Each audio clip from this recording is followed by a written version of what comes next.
Hello everyone and welcome to Solar Sidekicks. My name is Pat Southwell and I am here recording this at Radio Carrum, which is a community radio station in Carrum, Melbourne. Today is episode 11 of Solar Sidekicks, and before we start I just wanted to acknowledge the traditional landowners of where we are recording this today, and that's the Boonwurrung people of the Kulin Nation, and I pay my respects to all elders past, present and emerging. So I'm a licensed electrical inspector and driving around checking everyone's good and bad solar installations, and also trying to engage myself in the industry, learn things from new people and different things that are always happening. There's always different technologies and there's some very interesting people who I try to get on as guests. Before we introduce today's guest, a couple of little recaps. So episode 9, we didn't really get to do a recap of that too much because episode 10 was down in Hobart. So episode 9 with Jess McPherson, I have just received tremendous feedback from everyone about that. Jess was just the most amazing guest. Everyone has highlighted to me her attitude and her passion, and her singing was all just really amazing and just so infectious. Can't thank Jess enough for making the trip from Adelaide down to Carrum and seeing how this all works at Radio Carrum, and the chat was so good, and I learned so much as well. So thank you so much, Jess. And apologies for it being a couple of weeks late, but it was a really heartfelt thank you. So thanks very much, Jess. We then had episode 10 last week where I was down in Hobart with Ross Myrams. He was an old trade school friend that I've reconnected with recently through the solar industry. So first with that one, there's been a couple of issues with the editing on that one. So just apologies to everyone for the late release of that. As we're recording this, it's only just been released. Usually we try to get them out within a few days of recording. So this one was probably a few days after that. So apologies for everyone for that. It was great to have Ross come and meet me in Hobart. We had a great chat, and it was really good to spend a weekend down there too. So I went down there with my son, my best mate, and his son, and we just had a weekend down there, had a couple of boat rides and visited some street markets, had some street food, went to the Salamanca markets. That's probably the best market I've ever been to, and had a great time in Hobart. So thanks to Ross for facilitating that one. Okay, I think that's probably all to do with the recaps. So today we have a special guest come in. So let's introduce our guest who's made it all the way to Carrum. So let's do this. Karolina Biernacka. Well done. Well done? Well done. Okay. All right. So thank you so much for coming down to Carrum and meeting with me, and first of all for agreeing to be on Solar Sidekicks. Really appreciate you doing that. And you've made the journey down, and we met a little bit earlier this morning actually, and you got a car park quite easily. Yep. So it's not always the case here at Carrum at Roydor Reserve. But you were able to get a park, and you've made it here. And look, let's just before we go into too much, let's go with the obligatory question about you. So, are you a solar sidekick or are you a solar superhero? Where do you think you fit into that? I do believe that we are all superheroes in the Yes. solar industry. So does that include you? I think so, yes. Yeah.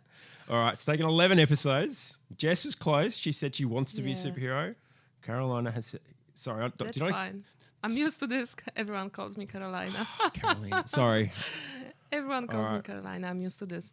Look, I do believe that we have to give ourselves some credit for the work that we are doing. Yep. And like you said, Jess was close to be superhero. Yep. Yeah. What do you think you are? That's a good question. You say you're turning the tables on me now. Yeah. I'm going to call myself a superhero. Yeah. Yep, I'm going to do it. People who know me know I'll try to not to be come across as arrogant. Maybe sometimes I do. I don't know, but yeah, I'm trying my best to be a superhero, and I am. Look, I'm certainly a sidekick sometimes. There's no doubt about it, but I'm trying to be a superhero for the solar industry. Yeah. So I think we all need superheroes for this Yeah. industry to be successful. Yeah. A lot of solar and batteries being installed, different technologies, different things happening, and yeah, I think we need the superheroes. Look, we need the sidekicks too, but I think we need a bunch of superheroes. Yeah. So I think it's not even about being arrogant, but it's more about acknowledging the work that we are doing and giving ourselves some credit. for sure, Yeah. but we probably don't do that enough, do we? Talk ourselves up a Yeah. little bit. Yeah.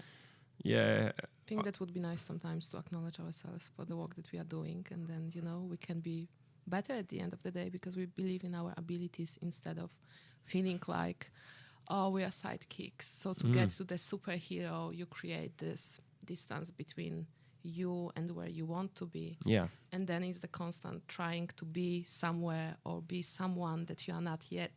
So my other question would be, if you would say that you are a psychic and you are going to be a superhero, I would ask you, what do you need to do or what do you need to become to be a superhero? And then you would give me the list and I would be like, well, but that's constant trying to be somewhere in the future. Yeah. Which is a valid point because we have to have a kind of angle where we want to go. Yep. But we are called the human beings for a reason because we are now in the present moment. And I feel like not many people are actually living in the present moment. We all the time think about the past, what happened in our stories, or about the future where we want to be. But then, you get to the point where you want to be and guess what? You feel the same. Yeah. Well, it also might, I'll spin this around a little bit too. And sometimes you might get to the point where you want to be, but sometimes you might already be there. You might have already done it all. So you're striving for something that you already are. Yeah. So I agree with that. And that's an interesting way to start the show. Yeah. It's quite a heartfelt response you've given there. I've got a feeling some of this show is going to... we're going to be touching on a few of those sort of self-reflection, self-help and those sort of things throughout the show, which you seem to be right into, and I'm definitely a fan as well. So we'll touch on those things. Let's talk a bit more about you for starters. So, well, first of all, let's talk about the journey down here. How was the journey down to Karam? You found the place okay? Yeah, no it worries? was actually really nice. Yeah. It was nice to be on a freeway and listen to some music and really set the tone for the day before, entering the studio. It was really nice. And it's a nice weather. It's very peaceful today. Yeah, it's not too bad. Yeah, it's a little slightly on the chilly side, but we are, in the middle of winter now. So, yeah, for sure. All right, well, that's good. That's good that the tone's been set nicely for the day. So let's... do you want to just sort of introduce yourself and what you do? So with you the business development manager at Nation Energie. Yeah. So what are you generally doing? Oh, that's a good question. I do a bit of everything. I am a business development manager for Nation Energie, which is a joint venture between ICM Investments Australia. Funny enough, ICM Investment started Uncle Toby's. Oh, really? That's how they got their money. Okay. 1994, I believe they sold Uncle Toby's, and they've been investing in various different activities and businesses. So they're out of breakfast cereals now, are they? Or they are out, but there is still some of the agriculture that they are touching on.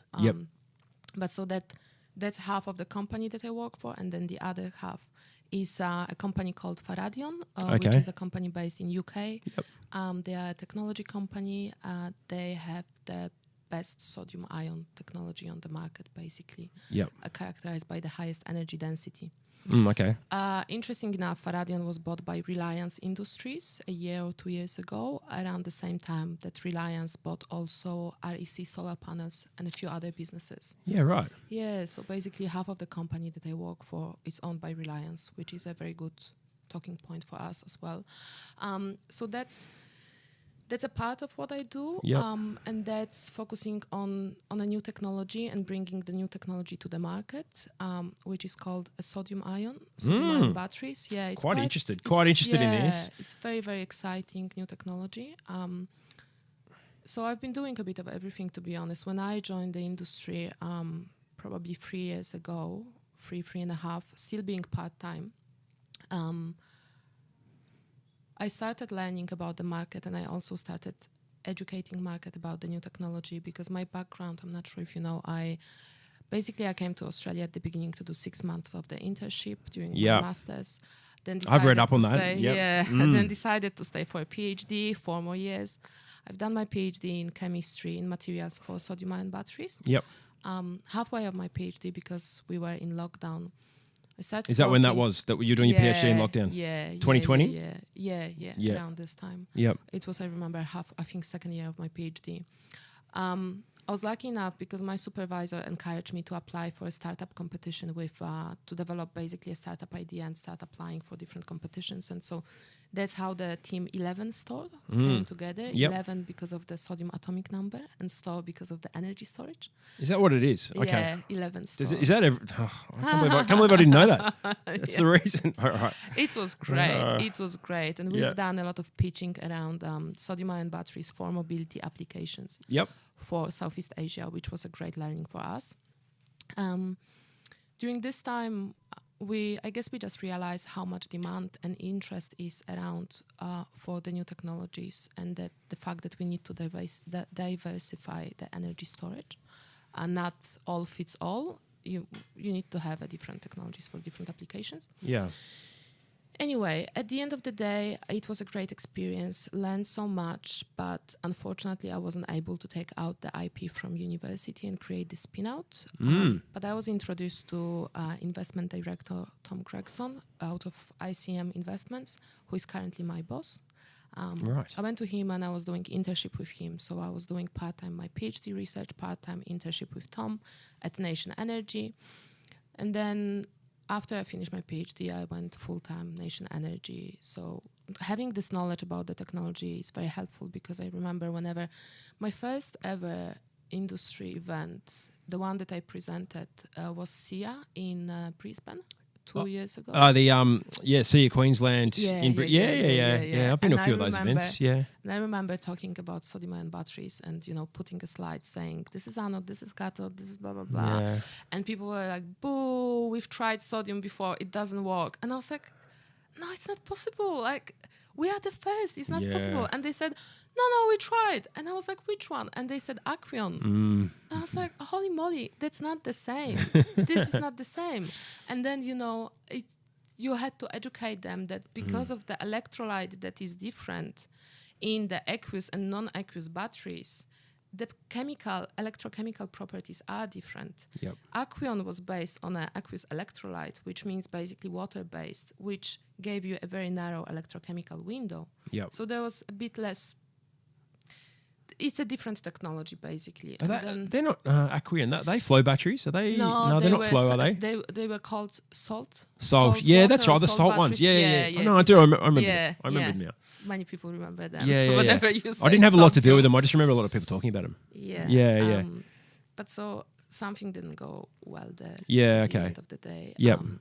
Our technology is different because we are using electrolytes which are non-aqueous.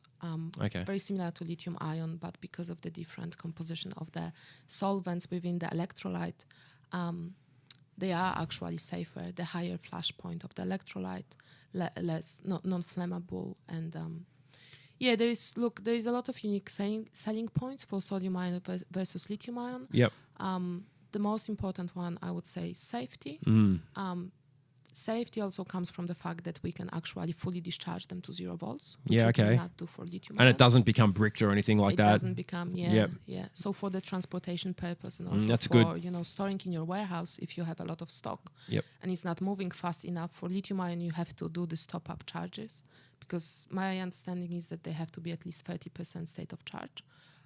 Otherwise, you go over discharge, you create dendrites, and there is a safety aspects to be considered. But yes, so that's my journey. That's what I've been doing. That's how I entered the industry with sodium ion. It's been great educating people. Later on, we started bringing demonstration products. We were enrolling a trial sites. Yep. And that was for the purpose for us to learn about, how the batteries will behave in Australian conditions. Yeah. Different applications, different conditions. but also for people to get a bit more familiar and comfortable. And instead of coming to the market and being like, this is a new battery, you should take this. It's like, look, it's been tested for the past year. Yep. This is the data. These were the sites. Honestly, not everything went perfect. Yeah. And that was the part. That's good. And the reason but that's of the perfect. trial. As if Exactly. Wouldn't you be worried if someone said, "Oh, there's nothing wrong with it. Yeah. We didn't find Yeah. any problems at all with Yeah. all our testing." Yeah. We actually did, because Yep. interestingly Good. enough, the due diligence was done perfectly on the cells Yep. and chemistry, and they are performing perfectly well. But when you add on top the battery management system, you add a layer of complexity which has to be considered. That's always the part that's difficult and to then manage. Then is the integration between the cell and the battery management system, but also the battery management system and the inverter and the MPPT and the other parts of the system. You're making it sound complicated. It's probably because it is. Well, I mean, it is kind of, and that's coming back to having this very research background. Yeah, for sure. It's been amazing experience to be able to be like having this push and pull between the investment company which wants the minimum viable product now, and then between the research company which is like, no, we need to make it, better and safer and this and this. It's just been amazing dance, to learn from. Who wins? Somewhere in the middle, or well, is it? it's in the middle. It's in the middle. Has to be, It's doesn't all it? about the balance, Has to be. So like there are some minimum points that you have to consider, like safety. It has to be safe. Yeah. But then it doesn't have to be perfect. You make it more perfect as you go, as you learn. That's why you put this out there, because it's a constant dance. It's a constant learning. Yeah. So that's part of this, for which I'm very, very grateful, because now I actually can give back, and and I guess that's my passion, to really give back and be engaged with the researchers and bridge this gap between the research and the industry. Because sorry, go on. Yeah, keep going. Yep. Yeah, because what I realized is that when I came to the industry, it was challenging at times, because I would be like, I do understand the technology and the chemistry, but I had no idea what's Victron or Selectronic. I had no idea. And I would go for the industry events and people would be like, oh, this blah, blah, blah, blah, blah. And I would be like, what they are talking about? I have no idea. With time, it came. But also, thankfully, to different training programs, such as New Energy training, which I love. I just love, because it helps so much. And it's honestly, it's like having a second PhD being done right now, because I learned so much about the whole picture and the whole system, not only one part of the system, which is the battery or the battery cell, which is even smaller building block. So very grateful for those opportunities, and I really hope that I can help facilitate them being also delivered to the research sector, because there is a lot of great things happening in the research, especially not many people are aware, but actually my PhD supervisor, she's a superwoman in chemistry, in battery chemistry. She received a very big funding from the government, and they just opened up a battery hub, which is the big research facility center in Beirut, in Melbourne. Yeah, right. And what they are doing, my understanding is that this is maybe one of not many facilities which can actually produce the prototypes of the battery cells in a bigger format. Yeah, okay. In Australia, you cannot produce battery cells. We don't have those capabilities. Yep. They actually have, and that's amazing thing, because you can have a company and go to her and be like, could you please produce for me, this cell? I want to perform testings before I release this, before I produce this on a mass scale, probably overseas, unfortunately. But you have those capabilities in Australia. And it's I quite really special. hope it's very special, and I really hope that we can slowly start bridging the gap and interacting a bit more, because there is a big gap, and the research doesn't understand what the industry needs. And so that's why also I went to Deakin actually 2 weeks ago. I had a presentation for the researchers, and I was telling them, it's great that you are focusing on the research, but you do have to interact with the industry people outside and understand what they need, what are their pain points, because many of this could be, what we found was sometimes the way how the battery communicates with the inverter. Normally, inverter blames the battery blames the inverter. Yep. Let's just try to interact about this and, and make those integration sooner than later to learn more. Yeah, okay. I think just the awareness is very important. So coming back to your question, so part of what I do, yes, is Nation Energie, and I say this now part-time because ICM Investments recently acquired a great business based in Port Melbourne called DPA Solar. This is a distribution business. They've been operating for the past 15 years. I believe that their expertise lies in the off-grid space. Yep. They have a great product, a reliable product. They have a great technical knowledge there. And until now, they've been focusing on the regional market, but they are slowly expanding to the national one. And that's why also ACM came along, and I'm helping to facilitate this growth for DPA Solar. Yeah, so are you split between them now? Yeah, so now I just split between probably a month ago. It was a gradual transition, and now I'm doing part-time BDM for sodium ion for Nation Energie, part-time BDM for Victoria for DPA Solar. Yeah, which is just great because, it's for me personally, it's another facility to be able to learn more from people who have a really great experience and knowledge in this industry. That's an Australian company, is it? That's an Australian company. And interestingly enough, I was really amazed. They were the first distributor of Power Plus. Is that right? Yeah. Yeah, okay. Yeah. I didn't know that. Yeah. Very interesting. Well, that's pretty cool. I've got a couple of questions about some of the research you just go back to. Yeah. Most of this research that's happening and that you're sort of leaning on, is that in Australia? Is most of the research happening in Australia, or is some of it from overseas? Or because our research capabilities are quite good in Australia, I think. Oh yeah, look, they are great, and there is a lot of things happening, and it's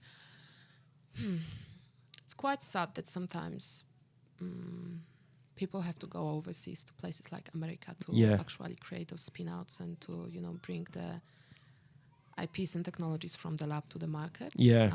But there are things happening, and I really want very loudly and, keep saying to people there are things happening. There is a supportive system for you. Yeah. Another great initiative, I don't know if you heard about Energy Lab. I've heard about Energy Lab, yes. That's been mentioned a couple of times in this podcast, I think. It's a great space. Yep. I had a scholarship with them, Women in Renewables, probably 4 years ago. Is that the CEC with the CEC? No, Women in Renewables? No, that's another one. Different one. They had a different one. But interestingly, Energy Lab is like an incubator for different startups. Right, okay. And at the different stages of your startup, you can go to them, and from them came Amber Electric. Yeah, okay. Yep. And other many very good companies. Are they the ones that did the Shark Tank type thing in Brisbane? Yeah, I think so. That's where we spoke about it in episode 2 or episode 3, I think. Yeah, so that's right. So they are great, and actually last night I had a session with them because what they're doing. Again, I'm trying always to give back because someone gave me, and that helped me a lot. So now I'm one of the mentors for Energy Lab, and they have a new program which is called Ignite for Research. Yep. And what they are doing, they are taking the researchers and their ideas, their IPs, and they're helping to develop a company, a startup around this. Yep. And it's been just great because, you have, there is some gap between the research and the ideas which are really valid and would be very helpful for people. Yep. But they are not communicated and crafted in a nice way to go and be, to be implemented in the real world. So it's just nice to be involved in those things and stretch your mind and also see how the ideas are coming into fruition. Yeah. And people are more you talk about this, more you can create because you learn about different things that are happening around you. Sounds like you're really enjoying this part of your job. I think that's the part that I enjoy the most. Yeah. It's like this human aspect and also building something and doing something. And it's nice to know, to feel good about what you actually enjoy, because I remember up until probably a few months ago, I wasn't feeling so comfortable in the space, in the industry, because I was always comparing myself to others. And I would be like, oh my God, I don't understand this and I don't know this. And, I've done this course, but then I don't remember what was exactly how to calculate this because I don't really do this every day. But then I remember I went to one of my mentors, one of my coaches. I sat with him and he asked me, what's your vocation? And I was like, what? And he said, what's your vocation? And I told him, I said, oh, I think it's connection. Hmm. And he said, beautiful. He said, that's your passion. That's what you should be doing. And this moment, I don't know, for some reason, it just really synced into me. And I realized, whoa, what if I can actually work? My work can be my vocation, you know? And it's like, because everyone has a different set of skills and different passions. And there is a place for everyone. But because sometimes we are so used to having those job titles that they have to be defined in one way, and you have to be in this way, and this is your trajectory for the future, then it's rigid and you get stuck, and you are trying your best to fit into something and learn all those, you know, things. But yeah, I just enjoy the flow. I enjoy, you know, connecting Battery Hub with supply partners and going to Deakin and talking about the energy lab, and then, you know, doing great work with DPA and going even to solar installers and really understanding their side of the world. What do they need? How do they perform? What's happening there, you know? Instead of entering a room and being like, this is my thing, I think this is the best for you, and, you know, trying to enforce on them. I feel like that doesn't work this way. And behind every business is a person. And you really need to understand and connect with the person. And then it naturally comes that you give them what they need. I can feel that that's an extremely important thing for you. Connection, human connection, joining the dots. That's part of who you are by the sound of it. That's what I'm learning about you over spending this time with you so far. Yeah. All right, this is a great start to the episode. All right, well, I think we're gonna take our first break. Yeah. So much to cover with you. I also want to, when we come back from the break, I want to start talking about, your journey to Australia is probably that's quite interesting. That's probably something we'll cover in the next part. Also want to talk about some things with diversity inclusion in our industry, and some other bits of innovation. Well, we've sort of covered some of the innovation, but I think there's other things to touch on too. So we'll go to our first ad break. Thanks very much to the sponsors from Radio Karam. We appreciate everything you do. But actually, before we go to this ad break as well, I've actually had someone contact me saying that they think I'm one of the singers in one of the ads. And I can 100% say I'm not. I haven't been approached by Radio Karam to do any of the singing. So let's just dispel that myth. You'll hear from them in a minute. But we'll go to a word from them now, and we'll be back in just a few moments. So we've had a little bit of a break, Karolina. I said it right, Karolina. I'm going to make sure I don't. Done. Yeah, I know. I'm sorry. I know you don't like it. I'm so sorry I did that before. I actually feel really bad. Anyway, I won't do it again. All right. So we've had a little bit of a break. I'm really interested in your journey to not just into the solar industry and batteries and, you know, the renewable energy, but your journey to Australia. So you didn't grow up in Australia. Where'd you grow up? I grew up in Poland. Poland. Yeah. Whereabouts in Poland? It's a small town. You wouldn't know. It's called Białystok. Okay. I wouldn't know. I only know Warsaw and I know another town. Krakow. Krakow, that's it. Yeah, They're the two. They're the only places I Yeah. know in Poland. Yeah, Białystok is like 2 hours drive from Warsaw. Yep. Yeah, so I grew up in Białystok. What can I say? Well, Is that where you went to school there and you did so I went to all of school your? there. Yep. I did everything there, and then I moved at the age of around 18, 20. I moved to study a bachelor in chemical technology in Warsaw. Yep. That's when I moved there. I've done my bachelor degree. The internship, the bachelor work was basically on electrolytes for lithium-ion batteries, and that's how I got into the batteries. Yep. That was the first contact with the batteries, I remember. Then I started my master's in Poland at the same uni, but I just realized that it was so repetitive, and, you know, that the professors and the content was quite repetitive as well. Similar to the stuff you did in your bachelor. Yeah, and I felt like that's not right. Yeah. So halfway of my master's, I learned about the master's degree, European master called MESC, which stands for Materials for Energy Storage and Conversion. and that was organized by a French university. And I applied and I got scholarship. Right. And then I quit my Polish masters and I moved to France. Yeah. So I lived in Marseille. When was that? When were you living in France? Probably 7 years ago. Yeah. Yeah. So I lived in Marseille. So the masters was basically, the idea of the masters was that every semester you live in a different city, in a different country, and you study at different Every university. semester? Every semester, Yeah, so right. every 6 months you would be moving. That was the first experience living overseas, which was France, Marseille. Yep. A beautiful place to be. It is beautiful. I've been there. It's quite a lovely city. Beautiful place to Yeah, be. yeah. Just the weather and the culture and everything was amazing. Not too safe, unfortunately. Is that right? Yeah, I didn't know that. Yeah, unfortunately, it's not safe there. And now thinking about this, I was very brave doing what I was doing and, going for all the parties and coming back late at night. And Yeah, right. I don't know, someone was protecting me a lot there because unfortunately you have a lot of migration there and there is some issues. I was, really not many of uncovered white women there, and you stand out. You see people look at you, and you don't speak the language, right? Yeah. So people come to you, and you try to communicate in English. So you are standing out even more. So you try. Anyway, a very interesting experience. Very grateful for that. I loved living there. Started learning French. Yep. So can you speak French?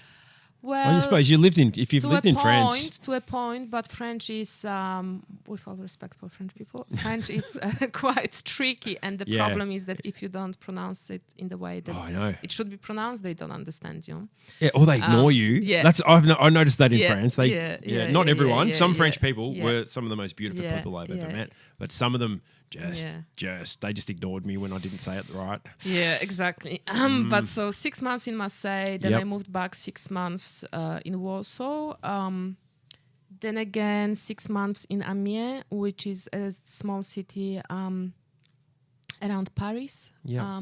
Lived there. I think I've been there. Yeah, that's the town that the president is from. Okay. Yeah, a lovely town as well. Yep.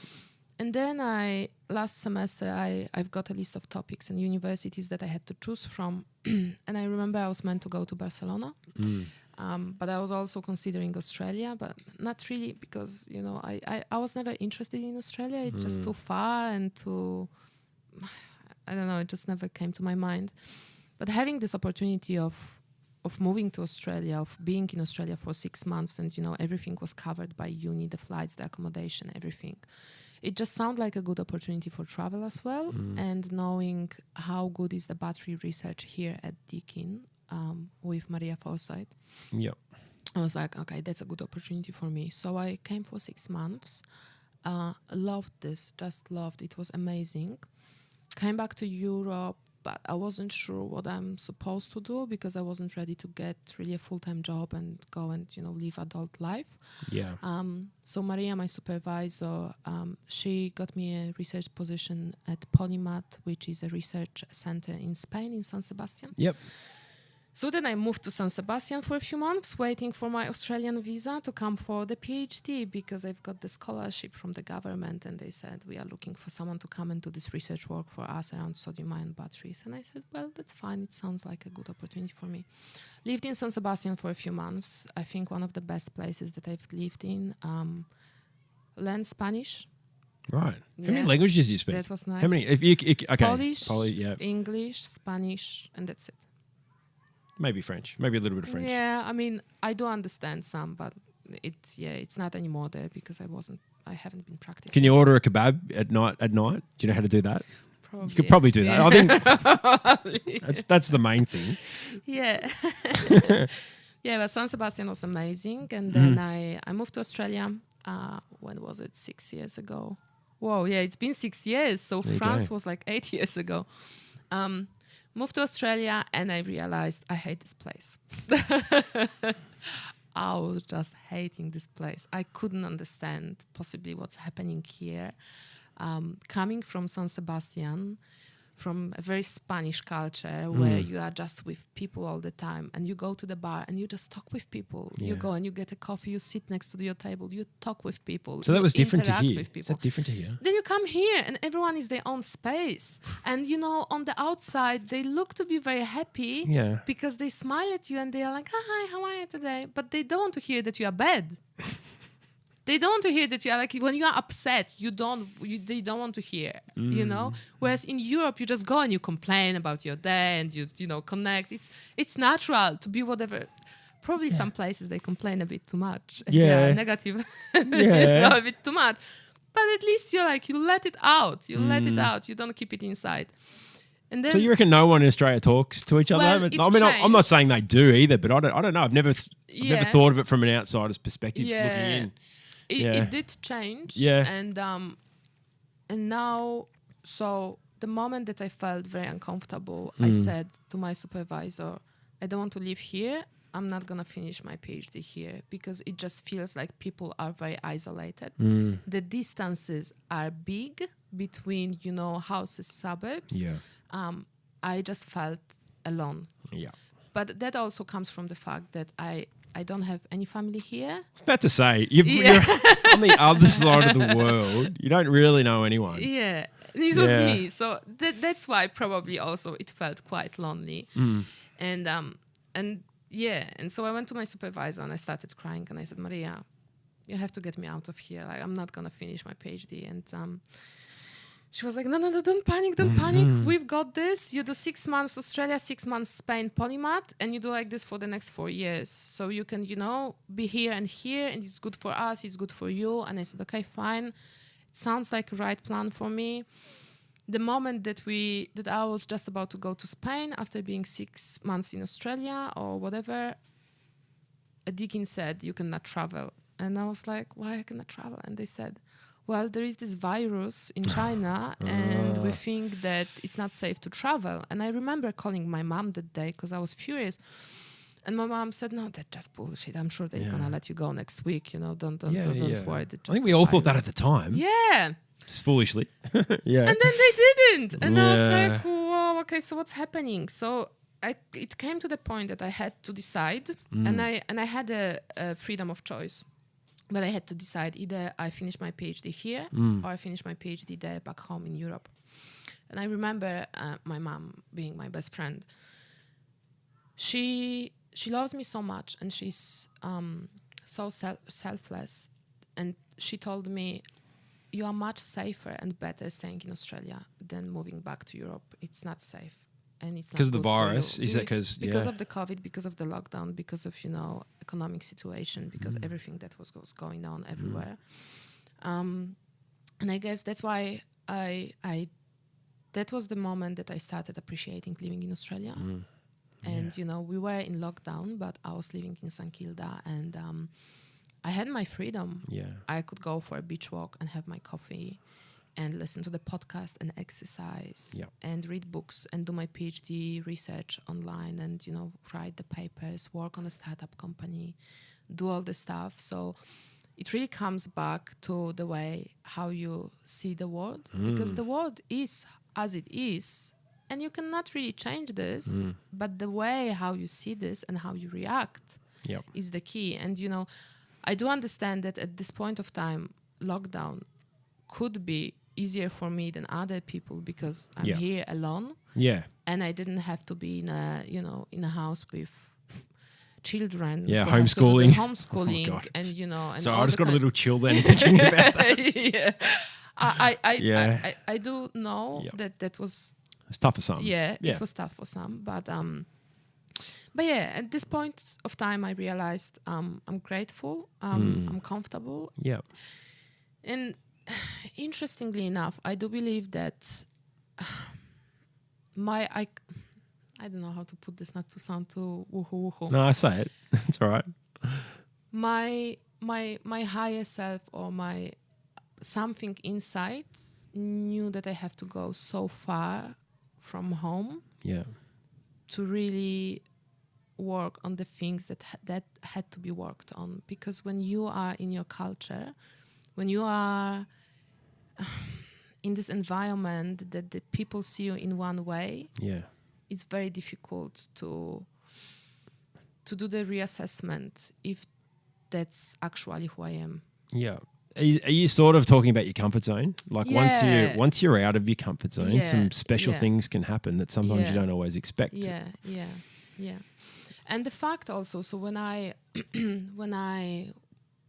remember that was before lockdown, I was doing a lot of stuff with like startups and learning how to translate the research into a startup, things like this. And I went to a Sydney business school, and there was some workshop that I attended about how to create these ideas.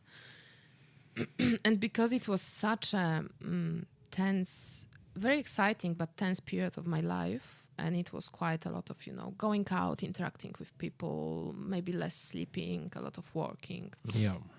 When I entered the Sydney Business School and I was going through this long corridor, I just felt bad. I felt trapped. I felt unreal. I felt that's not happening, like something is off. And such a strong feeling of being uncomfortable in your body. And I remember telling to my friends, look, I'm not well. And they said, no, just hungover. Come on, let's go. It's, and I was like, I'm not well. Something is off. Something is wrong.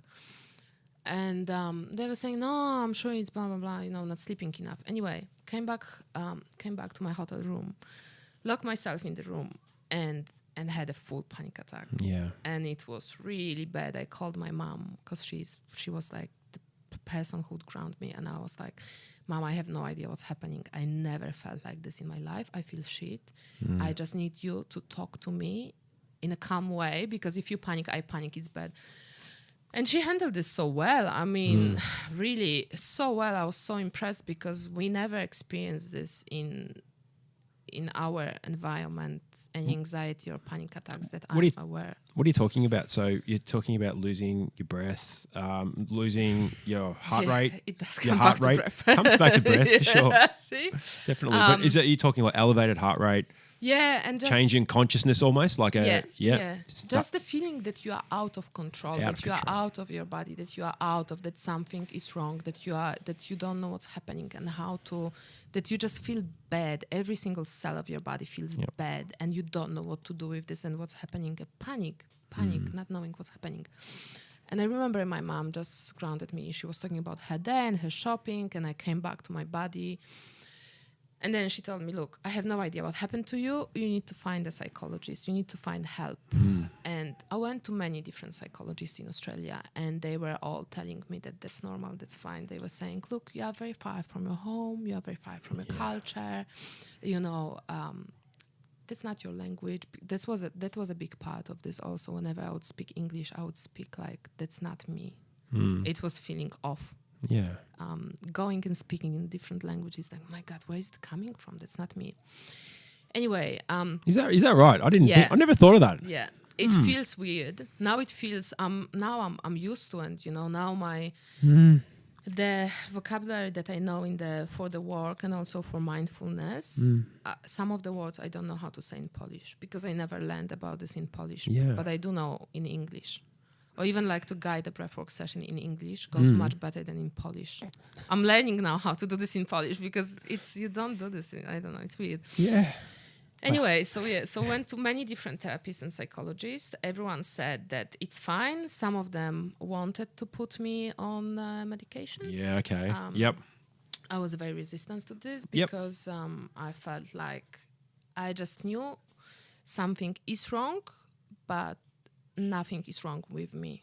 What did you think was wrong? Do you know? Like, I don't know. I was just not sure. I was just scared because I was feeling like my life is gonna to a point that I couldn't even have a drink because whenever I would feel a bit dizzy in my head, it was feeling this out of control. Yeah. And what if suddenly I become crazy? What if suddenly something will happen? Just the constant anxiety of what's gonna happen next. Yeah. And it was just so uncontrolled at some point. And I remember they recommended me all the mindfulness, all the yoga, all the meditation. Then they wanted to put me on the pills. Then I had insomnia. They gave me some pills for sleeping, but when I did my research and I read what are the actual pills and what are the withdrawing effect, I was like, I'm not gonna go there because you know I know the stories in Australia. It's big. Sadly, the whole medical industry for feeling better is big. Yeah. And I do have a close friend who was on sleeping pills for many years, long time. She went through a therapy and different healing modalities. She felt better and she said, I'm going to stop taking the sleeping pills because I can sleep now. The moment she started, everything came back. She went to her GP and GP said, well, you cannot just get off them like this. You got to wean yourself off. Yeah. And then it's like, my God. And, you know, she didn't know that these were also medications for not only sleeping, but for all the other stuff. And then all the other stuff can, it's this just, vicious you know, cycle of... It is. And it's very annoying. Anyway,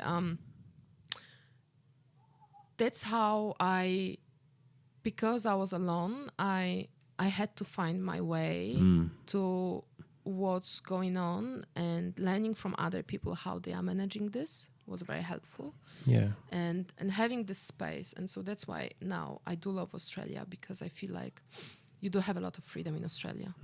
You have a lot of freedom, and it's not like Europe that often people are, because the culture is so strong, and that's beautiful, but that has the positive and less positive things about this.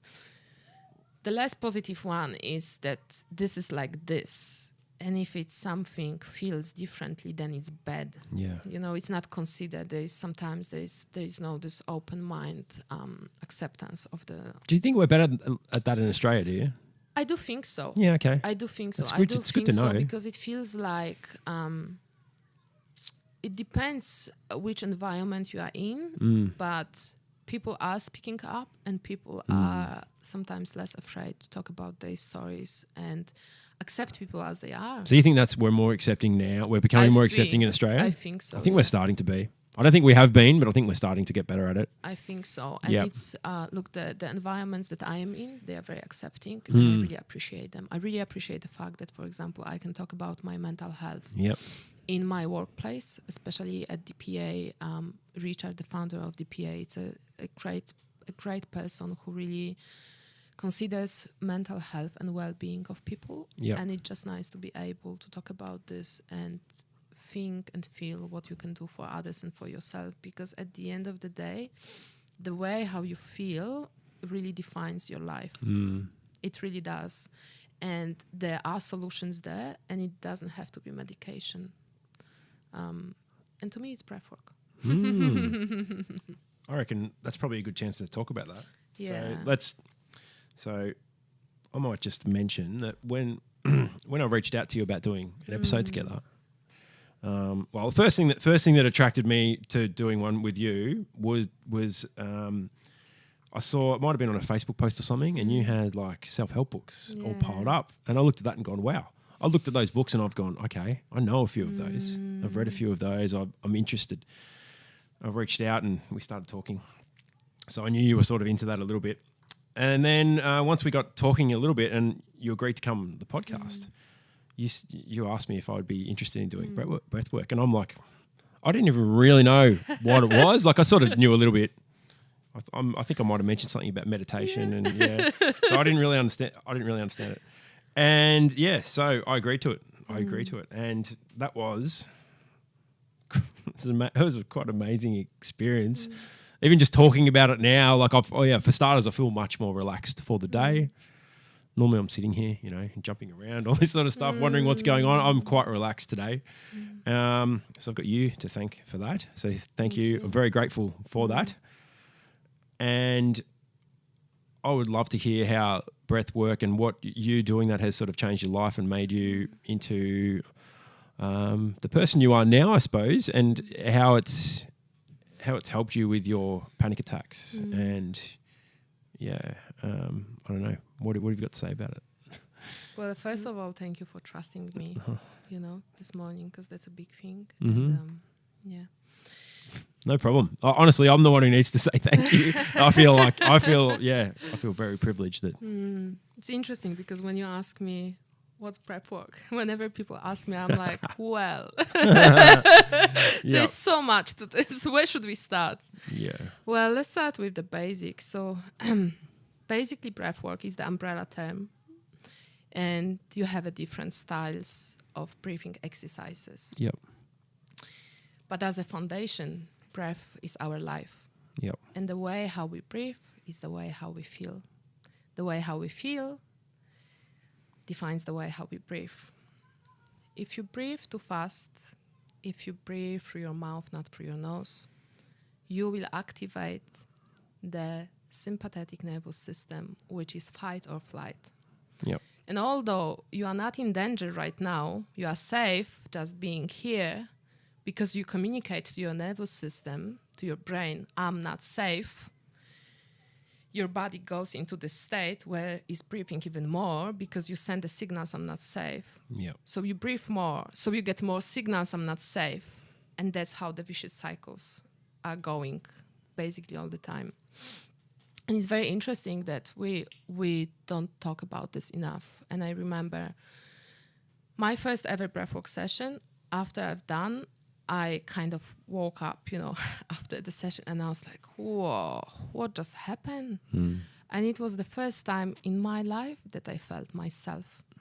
And I knew I touched on myself. And it's beautiful to have this reference point of yourself that you can come back to. Because what's happening, we talk in our heads all the time. We do. This is the way how we are, human beings are made. You've all got that self-voice that's always saying things. Yeah, that's right. That's how you perceive the world from outside. Exactly. Listen to the voice in your head, but it will go like, oh my God, I'm cold, I'm uncomfortable. No, it's going to finish soon. It's the constant, it's not even a monologue, it's the constant dialogue between different parts of you. And all parts are welcomed within you and they are there for a reason. But what we are actually not realizing that many of those parts were created through the past trauma, and it doesn't have to be a big trauma of, being physically abused. It can be a trauma such as, I don't know, something happened in your kindergarten or whatever. Someone laughed at you at your school. Small things that for a child are actually big. Yeah. This child has to go through the day, through the life, so creates the little part of the child is being created to protect the child. And that's how you connect some of the things from the outside with the inside, and then you react to them. What's happening as we are growing older and we are coming to the age of, whichever age you are in, you don't actually realize, but those parts, they are frozen in the past. And this is a big problem because then we react to the outside world as we, in a constant fight, in a constant, protective mode. And it doesn't have to be fight or protective mode. It can be mode of, all the time trying to be better because you have this inner critic inside you, which is all the time criticizing you. Yeah. And then you have the other part, which is trying, and it's just a constant mess. So I love this. It's called the internal family system. And it's a beautiful part of psychology, basically, what was found by one of the psychologists who created this. He realized this when he was doing a lot of work with therapies for families. And when he would have a family in his room, talking to the child, he would realize that sometimes the child, before reply to him, would look at the mother or at the father. And then that something is going on between them. So you would gently ask, for example, the mother, can you please go to the next room and wait until I talk with your child? And you can actually talk with the child, right? And then when you assess some of the things you address, then you can bring back the mom to the room and you can do more work. And this is exactly what's happening inside us. Because we have different parts. Sometimes you have to kind of, you learn how to work with them, and maybe your inner protector, which is a very loud part of you, you would put aside for a moment, you would talk with him and you would say, that's fine, I acknowledge, I know you try to, to make me safe, to keep me safe. Could you please step out for a second? And you can address the different part of you. It's a beautiful concept and really works well. The only thing that I found with this is that you have to distance yourself from all those parts until the moment that you really touch on you. When you, for example, do this during the breath work, you are not able, because it's too loud out there. It's like in being in a constant mess, which is your head and your inner voices. So it's really, really important to connect yourself with you first, to be able to, to differentiate those voices and be like, this is not me. This is part of who I am, and this is welcomed, but this is not me. What I found with breathwork, and it's very interesting, when you try to meditate and you have all those inner voices and inner parts of you talking to you, you basically try to shut them down. And you create more resistance within yourself, which is sometimes I've always not struggled really a lot with helpful, that. right? Because definitely. You try to talk your head out of talking your head, using your head. It's only in your head. Like, you have to get out of your head. What some of the breathwork exercises or sessions can do is that when you consider your brain, there is a model which talks about 3 parts of the brain, and the inner one is the reptile. Then you have the mammalian part, and then you have the prefrontal cortex, which is responsible for the analytical mind, critical thinking, right? Yep. What's similar with us and the animals, they do have those 2 parts, but they don't have the prefrontal cortex, which means that, for example, and I love this example, it's been delivered from my breathwork teacher, Johannes. When a zebra is being chased by a lion, the zebra goes into fight or flight, escapes, whatever. The lions chase the zebra. The end of the day, when the zebra managed to get out of this danger, she just shakes her body and she's fine, or he's fine. It's fine. It's just fine. It's not analyzing. It doesn't have the prefrontal cortex creating the stories. Did the lion chase me because my ass is too big? Did my lion chase me because the strips are in the wrong way? Yeah. Is it the past trauma from my father? Is it the past trauma from my mother? You know what I mean? They don't create those stories because they don't have this this part of the brain. It's just not there. It's not there. And it's good that we have this analytical part of the brain. It served us for a reason. But there are moments that it's nice to switch this off. And basically, with some of the breathwork exercises and what we've done today, when you change the chemistry of your body, of your blood, when you breathe fast, when you breathe through your mouth in and out, you exhale all the carbon dioxide. Yep.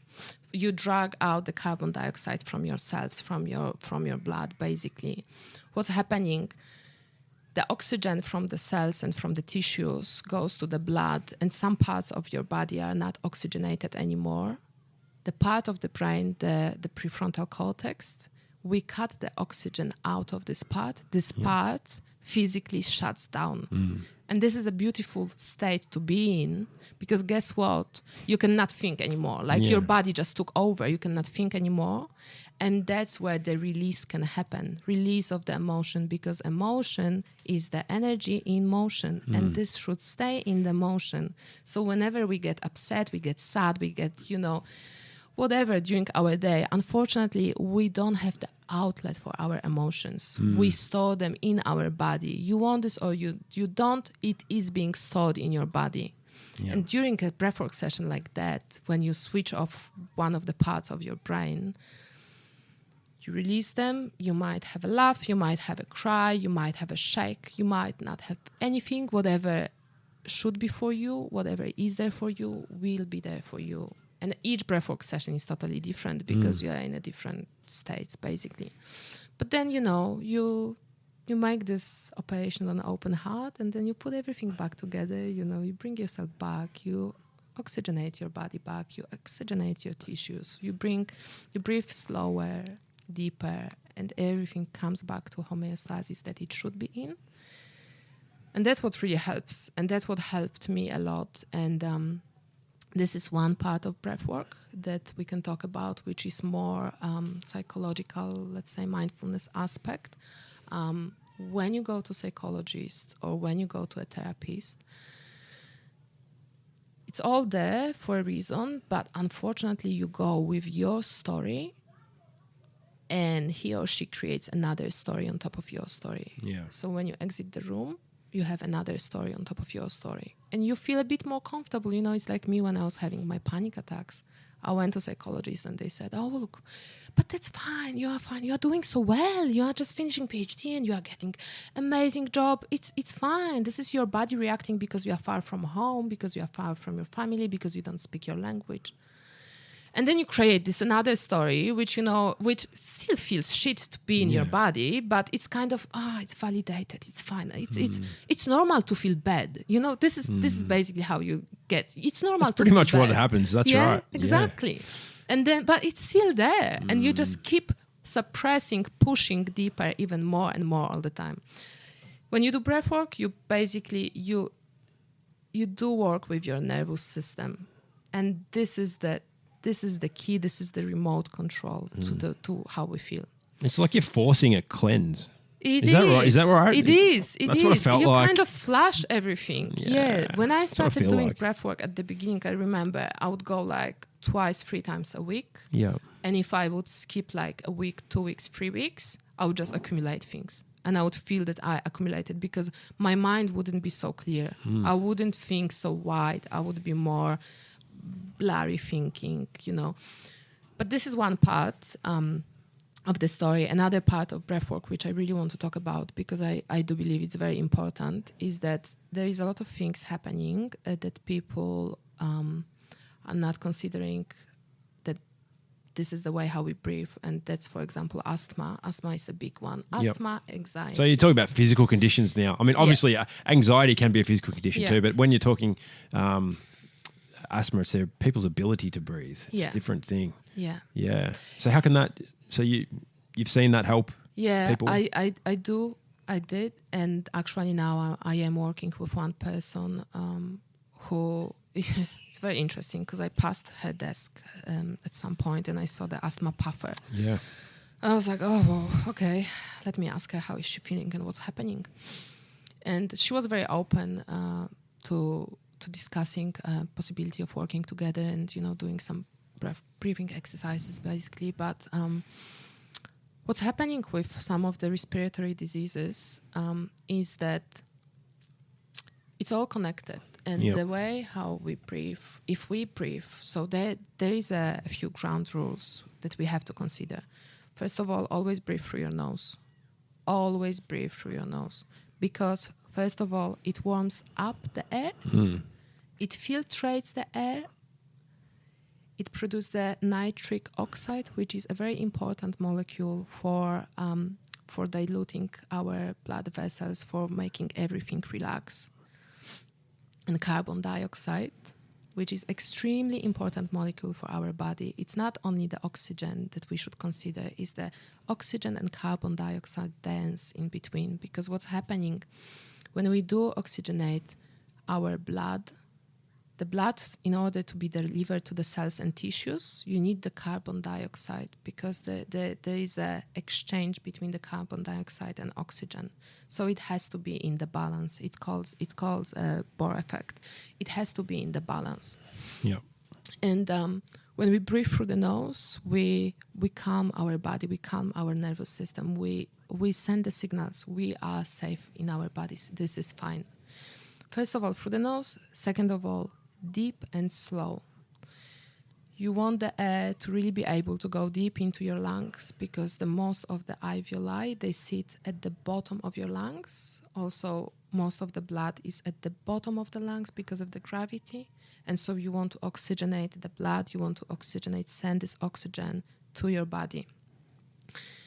This is the basic principles, basically, that I would say. And what's happening when we breathe through our mouth, first of all, we send a lot of air, which is cold, unfiltrated.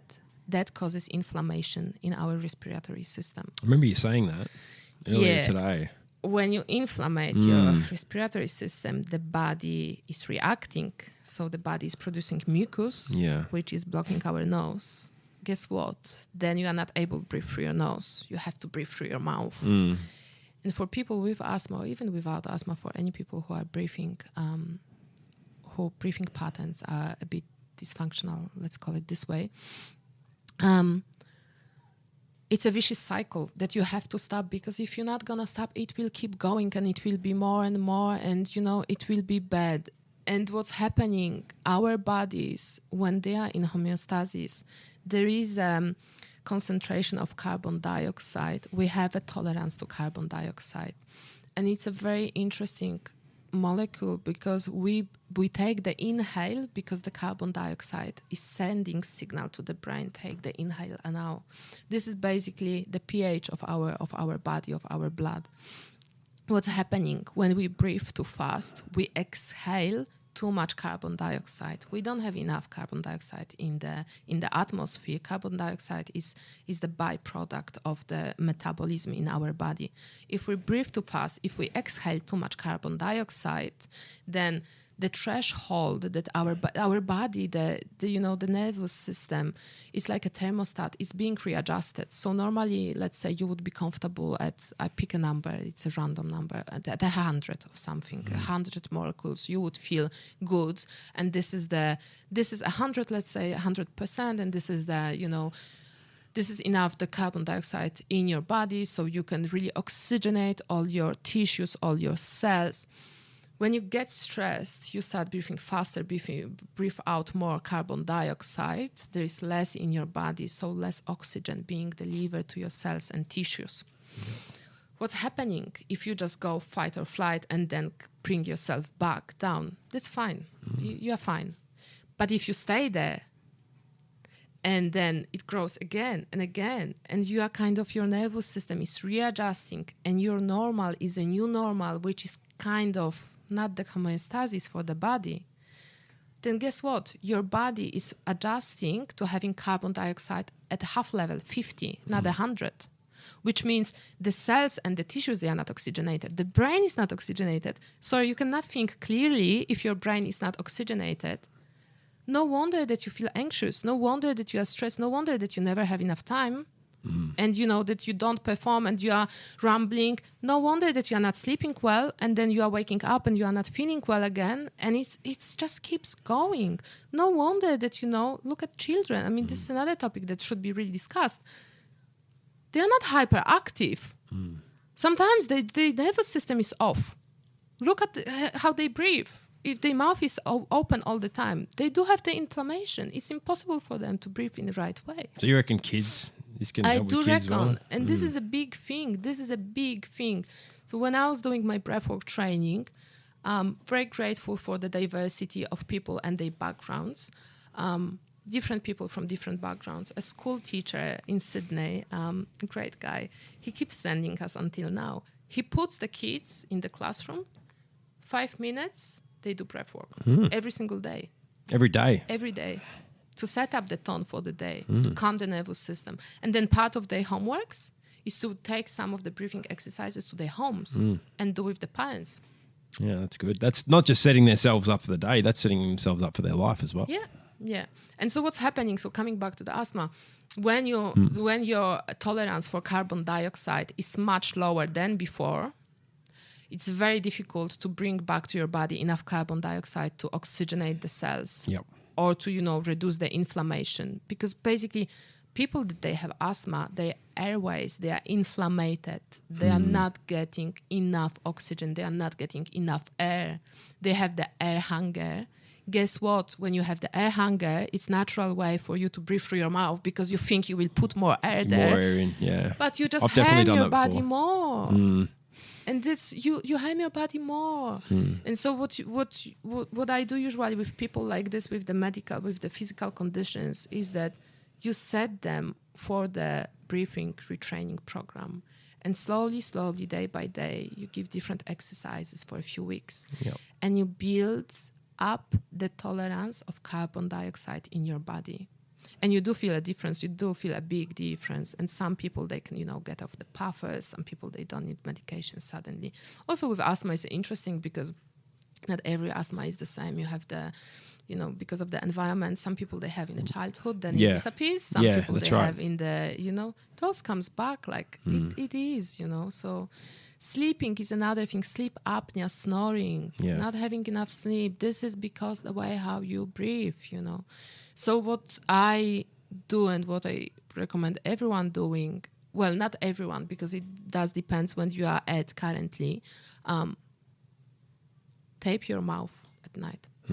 Just you. Yeah, and I have a present for you for today, for your kids, actually. Okay. Tape your mouth at night. But this is for people who are having quite good tolerance for carbon dioxide and can breathe through their noses. Okay. If you don't feel comfortable breathing through your nose, don't do this, but you can do small exercises, and basically you want to come back to feeling safe breathing through your nose. And it could be a minute per day.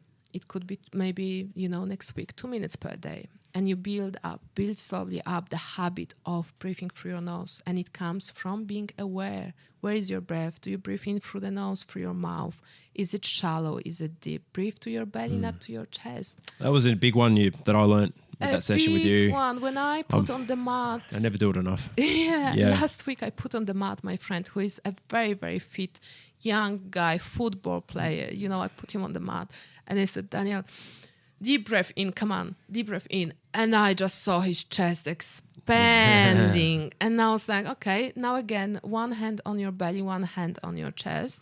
Try to send to your belly. He's unable. Yeah. Some people, they are unable to send breath to your belly because it's not natural. So now what he's doing, Daniel, every night before he goes to sleep, he lays on the bed, he puts something, a box, something which has quite weight on his belly. Yep. He's trying to push this up. Trying to get that to raise, yeah. And that's how you teach your body. So with the tapes for people who cannot actually breathe through the nose all the time, or for the kids, parents always ask me, they say, this is impossible. You don't know how difficult is it because you don't have kids. I mean, I'm sorry, I don't have kids and I don't know, but I'm sure it's also difficult to get them out of, another candy or another chocolate, but you do this for them because why? Because you know that this is the best for them. So understanding why you do this, you will find a way, and you don't tape their mouths all the time for the whole day. No, they are just kids, but watch them when they are every night. But watch them when they are watching tele or when they are playing on their iPads. I'm sure the mouth is open. Tape the mouth for, 10 minutes when they are watching tele. I should try that maybe with my kids once they get to jump on their iPad. Yeah, that's a good exactly. Idea. Because, the very interesting. Indigenous people, they knew how to live and how to breathe. I knew this about a lot of Indigenous people. Yeah. Their breathing is much different. They do know. Look at their physiology. The noses are bigger, are wider. The jaws are well developed. Guess what? They fit all their teeth inside. They don't need a dentist. That's crazy, because they do know. And I remember reading a book, and they were saying that in Native American, when the child is born, and then when you put the child to sleep, you really pay attention. And whenever the mouth opens, they gently close up. Oh, really? Yeah. Getting them from a young age to do it. From a young age. Yeah. Very good. We might. I think we might go to our next break. That's thank you. Really interesting stuff. I can't believe how much I'm learning from you. All right. Well, look, we'll go to our next break before we wrap up. We'll hear for another word from our sponsors, and then got a few things about the industry to talk about too. This is a really great chat. I'm really enjoying this. So thank you so much for it. So we'll go to another word from our sponsors, and we'll be right back in just a moment. Don't worry about a thing, 'cause Atticus Health will make you feel alright. Don't worry about a thing, 'cause Atticus Health will make you feel alright. If you got a tummy ache, or you don't feel right, or if you have a nasty rash, keeping you up at night, don't worry about a thing. Don't worry. 'Cause Atticus Health will make you feel alright. This is Mark Seymour on your community radio station, Radio Karam. Thanks again to our sponsors from Radio Karam. Appreciate everything you do. So we're back from our break again. So that was really interesting learning about all that breath work, Karolina. I really appreciate everything you've spoken about with that. It was really good to learn about. I wanted to ask you, sort of back to your journey a little bit now, but speaking about, so you're working in Australia, living in Australia, foreign born, and not having English as your first language. Have you come across some challenges with that? Has that been difficult for you? And what, if so, what have you what's helped you overcome that, or people groups? Well, it definitely was and is to a point sometimes. But what I found is very helpful is to be in environments which are diversified in terms of the gender, but also accents. Yep. That's what I found very helpful because, let's be honest, whenever I enter the room and there is 10 or 15 white Australian men and me, yeah.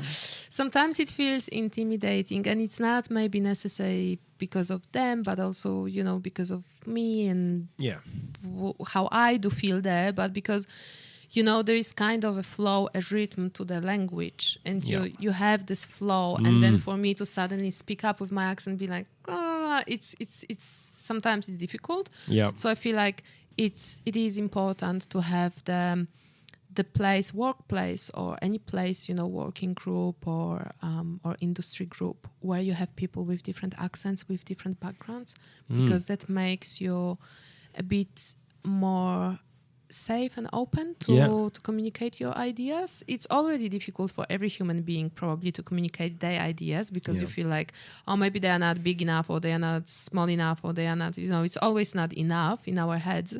But then when you have this additional complexity of communicating them in a different language, it's nice to have different backgrounds in the room. For sure. Actually, it's a slightly off-topic question, just because I'm not bilingual or trilingual or anything like that. Do you ever have conversations with people that are Polish, half in English and half in Polish? Do you ever do that? Probably. Or I suppose if they're Polish, you're probably going to be talking. Probably sometimes. It depends which kind of Polish. Because if it's Polish, like I am fully Polish, then it would be in Polish. But then when you have a Polish which was born here, many of them, they are half-half. Yeah, so then you would mix. Yep. But it also come back to the topic, because as I said before, if I would have to explain sodium-ion batteries and how they work in Polish, I would struggle. Yeah, really? Because it would just feel weird. Okay. Because I've done my master's and my PhD and my work in English. For example, a fuse or a circuit breaker. No idea how to say it in Polish. And you don't know? Can you try? You don't know? You just don't know the words? I just don't know. I even don't know how to... my mind doesn't comprehend this. Because I never think about this. You know what I mean? Like, that's not part of my life, my Polish life. There must be a word. There must be a Polish word. No, I'm sure that there is a Polish word, but I just don't know, So that's interesting, because that's like learning. It's like, well, now that we talk about this, it's like being a child and learning a new word, and you're like... Even one of the colleagues at DPA, his son came to our office, and they just got chickens. And this little boy, I don't know, 10 years old, 9 years old, he was so passionate, and he was talking about those chickens. But because I think he was using English language, or so slang, much in probably detail. using slang. Yes, slang, but also so much in details. Yeah, it's like, I didn't grow up on the farm with chickens, so like even like chicken cage or whatever, like the terminology is not familiar to me. Yeah. No, fair enough. No, that makes sense. All right. Well, okay. There's some good tips though. Surrounding yourself with people who have diverse accents as well. Yeah, I found that too. When you have to sort of sit down and listen to someone's accent, it does actually make you pay a bit more attention as well. So I found that's been quite good too. And then we're all sort of learning as well. Yeah, okay, that's good. So what other groups have you sort of been involved with who've been sort of pretty supportive with you on your journey that you can mention? Definitely Awise. Yep. That's a group that it's very dear to me. Yep. Especially now with the Solar Sisters program. Yep.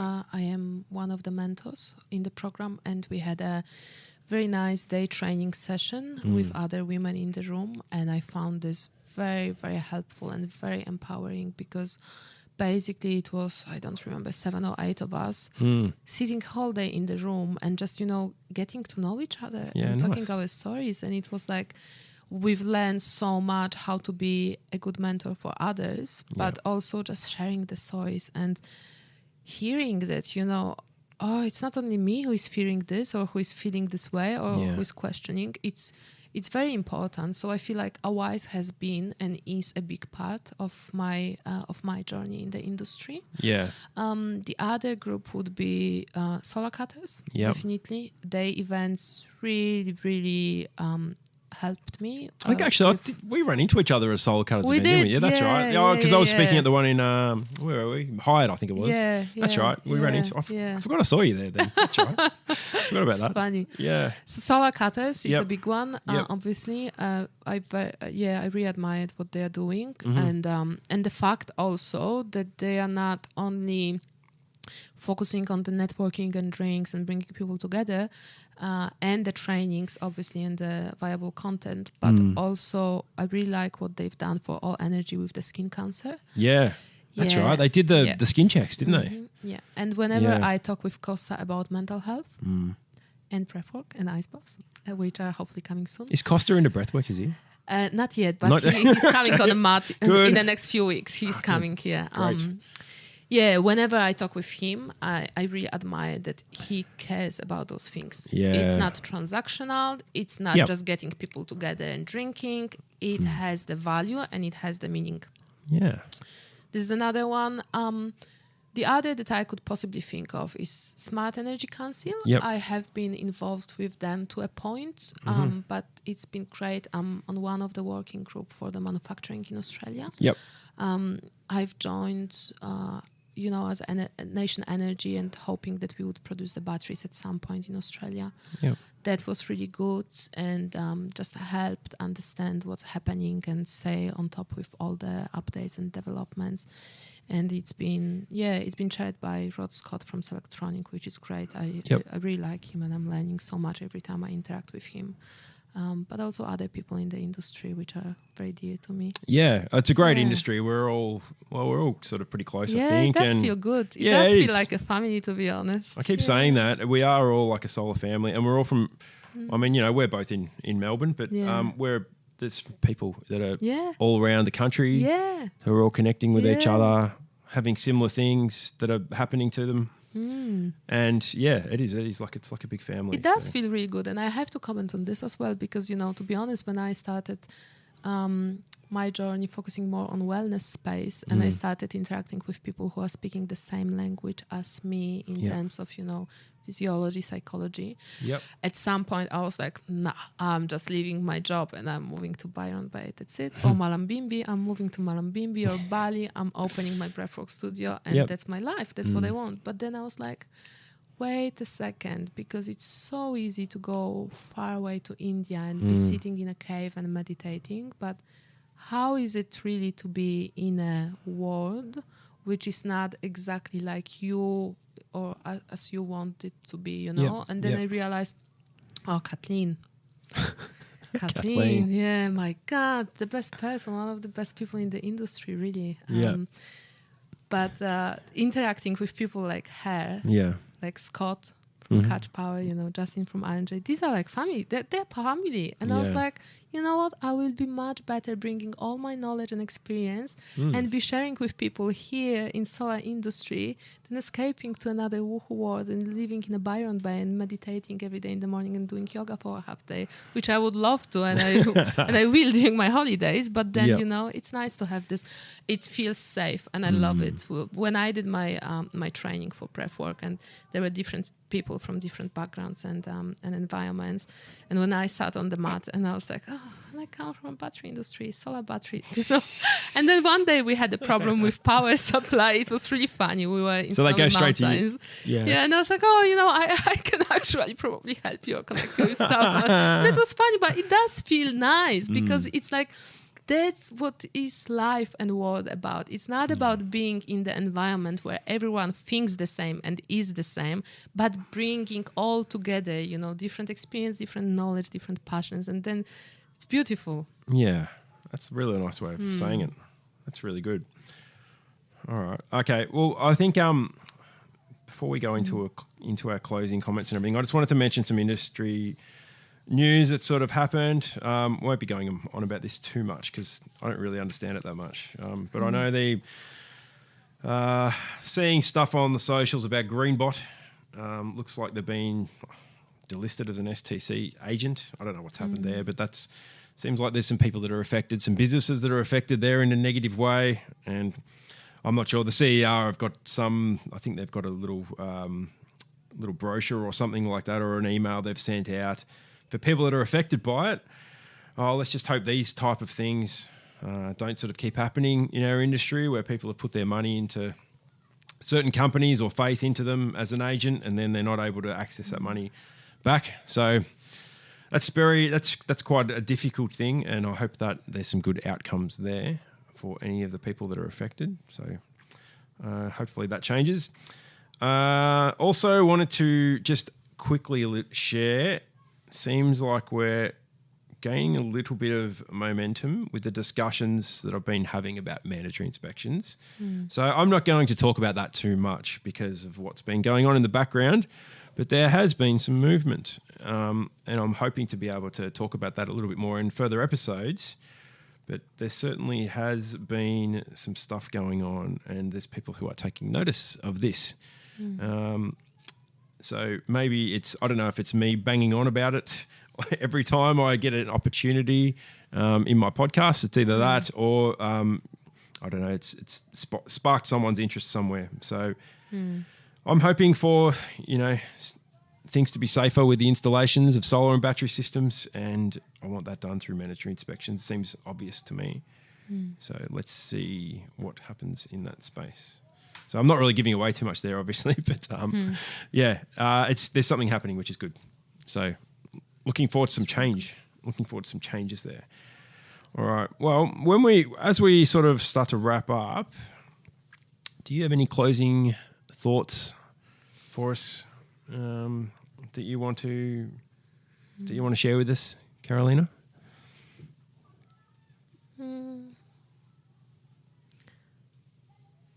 I think I really want to thank you for putting this together, this podcast, and we spoke about this before. It's nice to have a platform where you learn about the industry, but also learn about people and hearing all the different stories. And it's been just great because later you feel a bit less isolated. And, the next time that I will see, for example, Leila from Selectronic, it's like, oh, I know this about you and I heard this about you. And it's nice because you kind of connect with them because you have this feeling of familiarity, it doesn't just come that happened, has it? So there's some stuff that I've spoken to Leila about that you've sort of connected with her about, and you said, interesting. No, look, it's really good. I really appreciate the human and the personal aspect that this podcast has, because I feel like that's what we all need. Look, everyone keeps saying that solar industry is so tough and we have to be more resilient and stuff. Yes, we do have to be more resilient, but let's be also a bit more connected, because more connected we are stronger at the end of the day. We are not each other's enemies. Yeah. And we are not alone in this. We are together, and the different people have different abilities and different skills and different companies, and just putting this out there and showing our passions, our personalities, I feel like that's very helpful, because later, I could reach out to this person because she spoke about this. Yeah. I haven't really thought of it from that way. That's really nice to hear that it's having that effect, and that people are talking about the stuff we've discussed in episodes. And thank you for mentioning that. All the guests that I've had so far have all enjoyed coming on, and they've enjoyed what's come out of it as well. So. Yeah, well, I'm going to keep doing it. Oh, definitely. Yeah, who knows? Yeah. I don't know. Well, I don't know. I don't know where it's going to lead or whatever. But this is, I suppose, maybe this is my way of connecting to people. But I think not everything has to be about the end goal. Yeah, it's for nice sure. to enjoy the journey, and we don't do this enough. It's like, with music or dance. Yeah. When you play music or you dance, you don't think about the next step or the outcome. You just enjoy dancing or enjoy playing the music. For sure. Step back and smell the roses every now and then. Very important. Very, very important. Yeah. Okay. All right. Well, And breathe through your nose. I'm gonna have to remember. Well, Always breathe through your nose. yeah. There is a nice book that I wanted to mention about. It's called Breath by James Nesto. And basically what he's done, he blocked his nose. Yeah. He obstructed his airways for, I don't remember how long, maybe 2 weeks. And he did experiment on himself and his friend. And really big things came out of there, and everything has been documented. And you can just read about this, because the way how we breathe is the way how we feel, and is the way how we live at the end of the day. Yeah. Beautiful words. Thank you. Yeah, that's lovely. Oh, I'm gonna have to look into that book. That sounds really good. Yeah. Well, I must say I've come out of today, like I mentioned before, feeling quite relaxed. Certainly something I want to go on with. Like I think you mentioned before, the ice baths and all that sort of stuff with the Costa. Yeah, I'm definitely into like cold water swimming and those sort of things. Like I'm, we're only, run about a kilometre here or less than a kilometre here from the beach. I'll do swims in the middle of winter every now and then. Most people are looking around going, "Oh, you're crazy," and a lot of the time my kids are looking around going, "You're crazy," and then they jump in with me. Yeah. So I'm sort of into this type of stuff and improving physical health as well as mental health, and they're all connected and linked. They are. You put your body and your mind in a safe and controlled environment, which is really important, because that's how you build the resilience. And then whenever something stressful happens in your life, whenever it's, at home or in your business or in your life, you have the resilience to handle this and to be like, I am fine, I will be fine, whatever is happening around me. The cold therapy is really important one, to be honest, because you basically put yourself in very stressful situation. Guess what? You will be fine there. And if you breathe properly, you will condition your body. Probably learn that. That's probably what I don't do. I know that's, That's connected, because you basically put yourself in a stressful situation and you breathe through this. And then your nervous system just comes down. That's what because another weird thing that I'm into is cold showers. Yeah. And that's something where it's so uncomfortable. And then once you breathe constantly, maybe I've got to breathe through my nose. I don't know. I'll talk to you about that. But once I get my breathing sort of under control, it becomes, you almost feel warm. It's weird. It's really weird, actually. Yeah. Anyway, something to try for everyone. So a bit of a different episode, this one. We've spoken about a lot of stuff, but I think it's important that people in our solar industry are tapping into their mindfulness and looking after themselves mentally and physically. And that's why I think it's really important. You shared your story and a lot of the things that you did about the breath work. It's really interesting and important. Thank you. So thank you. Honestly, thank you. It was absolutely amazing. And it's something for me to go on with. And another thing I got out of this show that I didn't think I was going to, and I'm very grateful for it. So thank you, Pat. No worries. All right. Well, next week, who's our guest next week? Well, I'm not going to spoil it. Everyone knows the guest next week, I think. Should be a great episode again. Who knows what's going to come of it? But we're going to be, when we won't be remote, we'll be back in Karam again. And that brings us to the end of the show. So thank you, Karolina. Well done. Biernacka. Perfect. Is that right? Yeah, Karolina Biernacka. Karolina Biernacka. All right, great stuff. Thank you so much for coming down to Radio Karam. And everyone else will be with you the same time next week whenever this gets released on Solar Sidekicks. Thank you very much.